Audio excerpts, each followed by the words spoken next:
An investigation by human rights groups and media outlets charges that various governments use the Israeli company NSO's Pegasus program to spy on dozens of journalists and dissidents worldwide.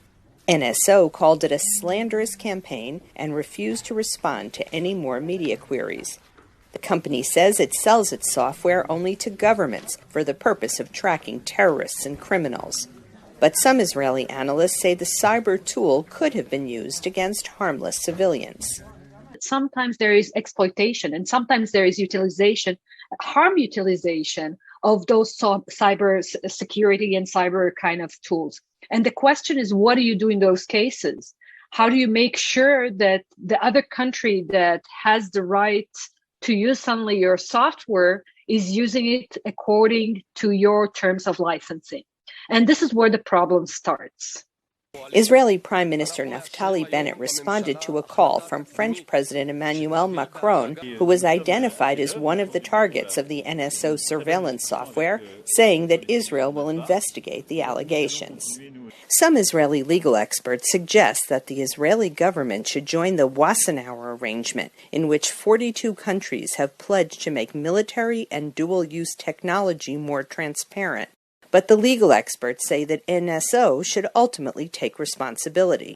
It's not enough that you intend well and you use and you wish your products to be used only in certain ways. When you sell products to governments with very questionable and sometimes very bad human rights records, I mean, this is, in a way, an accident that is waiting to happen. And I think NSO also has to accept at least the ethical responsibility for what has happened. Some cybersecurity analysts say the NSO affair has already damaged Israel's reputation. We start to see the consequences and the damage that may be, first of all, to this private company, NSO, but also to Israel. And the damage may be not only in the cyber security domain, but also in the political and bilateral and multilateral layer. Israel has reveled in its self-image as a startup nation, but the latest allegations show that advanced technology can also harm that image.